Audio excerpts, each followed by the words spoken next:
All right, we're doing section 4.8, part 2. Example 3 starts into some algebra in our geometry. And we need to find the values of x and y in the diagram. And if we look at these triangles, I have an equilateral triangle here, which is equiangular and equilateral. And I have an isosceles triangle here. Okay, we're going to use that information to help us after I erase those lines. What's cool is if I have an equilateral triangle here, then all of the sides are in fact 4. So that one's pretty easy. Y equals 4. Okay, if I look at this triangle, this is an isosceles triangle. This side is x plus 1, and we know if the angles are congruent, then the opposite sides are also congruent. This side and this side is congruent. I can mark it like that. So, if we look, this side is this angle shared, okay? If this is an equilateral triangle, then this is 4. Okay, all of these sides that I've marked with one tick mark are 4. So we can say that x plus 1 equals 4. X equals 3. So using what we know about equilateral triangles and isosceles triangles, it was pretty easy to dissect. Another example, solving a multi-step problem. Lifeguard tower. In the lifeguard tower, PS is congruent to QR. PS is congruent to QR. And angle QPS is congruent to, that's this one right here, is congruent to PQR. Okay, so we have the big drawing right here. Okay, these angles are congruent, and these sides are congruent. But we have another page to work on this. What congruence postulate can you use to prove that triangle QPS, so this triangle, is congruent to triangle PQR? PQR is this triangle. So what congruence postulate can you use to prove that those two, and we're talking the SSS, SAS, HL, ASA, and AAS.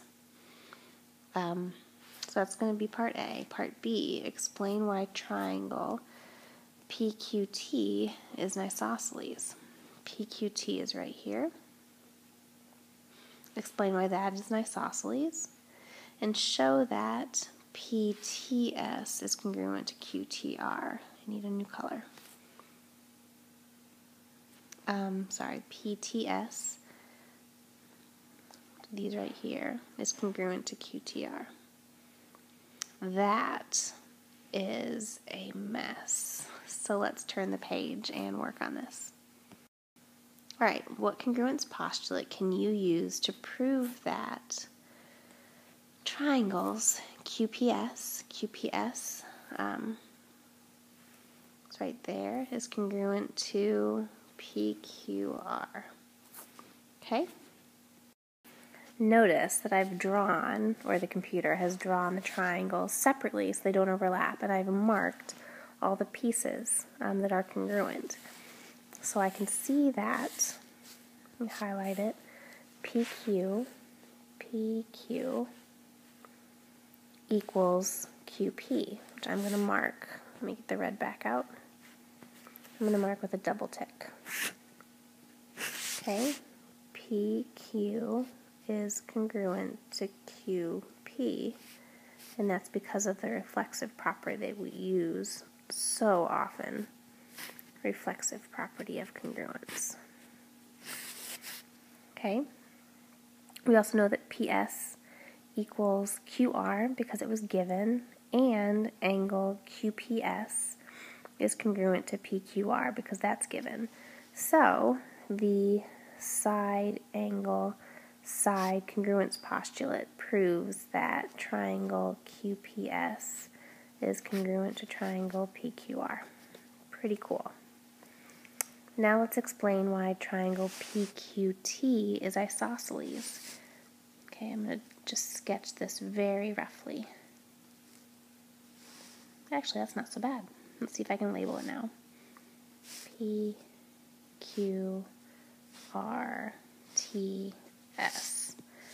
Now we want to know why PQT is isosceles.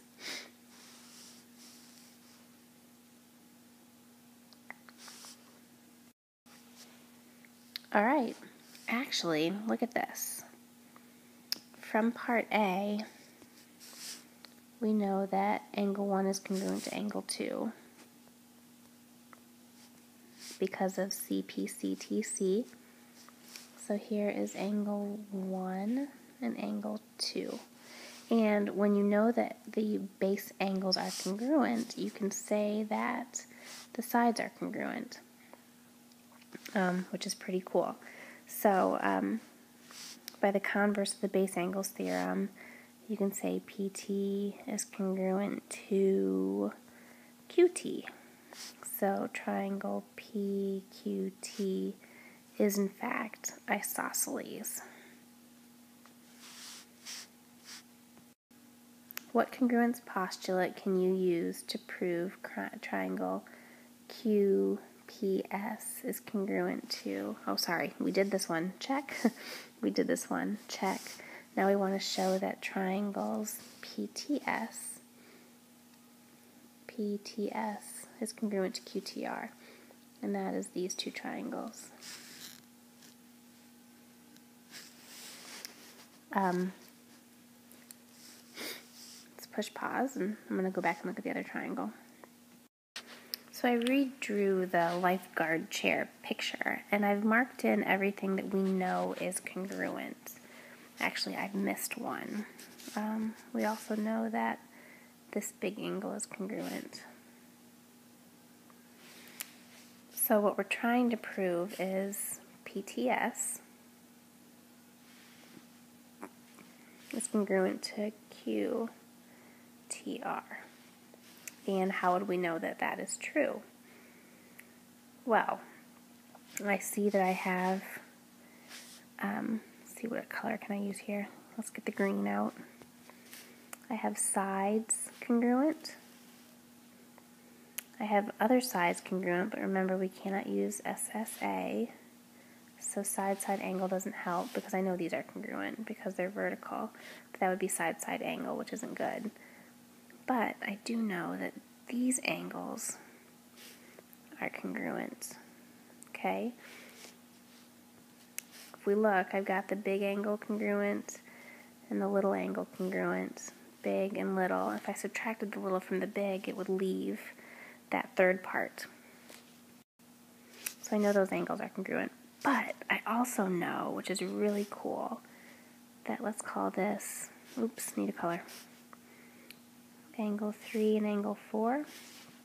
I know angle 3 is congruent to angle 4 because of CPCTC, of the last ones that we proved congruent. So I have, highlight, angle, side, angle, or I have side, angle, angle, which is actually AAS, AAS. So I can use a whole bunch of different things. I think I'm going to stick with PS is congruent to, that is supposed to be congruent. PS is congruent to QR, which is a side. Angle 3 is congruent to angle 4, which is an angle.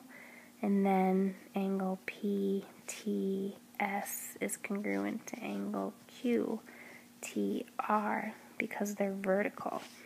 So I have side, angle, side, which is very cool. Alright, you try. Find the values of x and y in the diagram. I'm going to push pause. Oh, I think we're missing some information. Hold on. Find the values of x and y in the diagram. All right, they're degrees.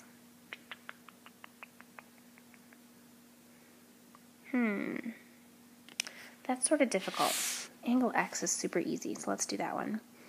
Angle X is going to be 60 degrees because it's an equilateral triangle, therefore it's equiangular, and every single equiangular triangle you come across is going to be 60 degrees.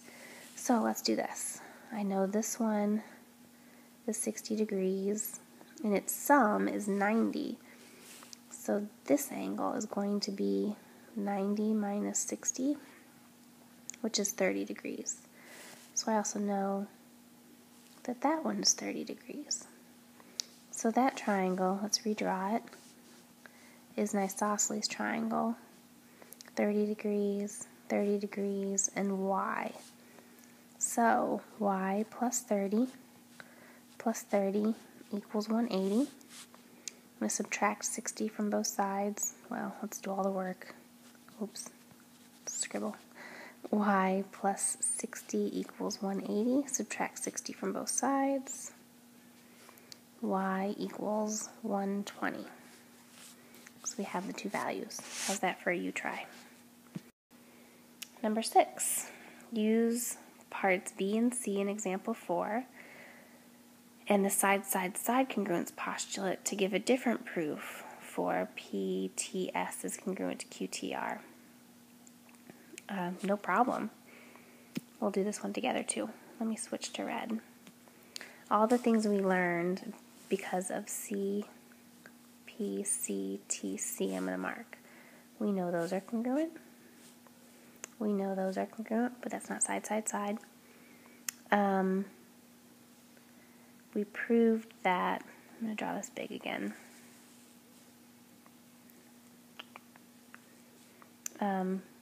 These are congruent. I need 3 ticks though, don't I? So we proved those are congruent. PTS. We're trying to do a different proof to give PTS. Oh, no problem. It's congruent to TSR. Okay, so I've got this side, this one. What else did I prove? Let me erase this though. I'm thinking back to parts B and C in that last example, and I need to get to this. So in parts B and C, let's think out loud for a second. I'm going to draw that back in. We proved that this was an isosceles triangle, and then we also proved that these were congruent to each other. Okay? So, if we know that these are congruent, and we know the big pieces are congruent, so we know the big pieces are congruent, we know the little pieces are congruent, therefore I think we can say that these pieces are congruent. That's a lot of tick marks. Okay, now we can say side, side, side. Cool. Okay, that was a lot of CPCTCs and I think the segment addition postulate. Daily homework quiz. Find the value of x. Don't think too hard. I think you got this one. Find the value of x. Okay, this is an isosceles triangle, but I know you can do it. Okay, if the measure of the vertex angle of an isosceles triangle is 112, I'll remind you the vertex is right there. What are the measures of the base angles? So if that's 112, and these were x, solve for x. I know you can do it. Number 4, find the perimeter of the triangle. Remember the perimeter? You add everything together. And they're all equal. So, let's think about that. Oh, I bet you can solve for x first. Okay, it's an equilateral triangle. Okay, solve for x first, then plug it back in and find the perimeter. Nice job, class.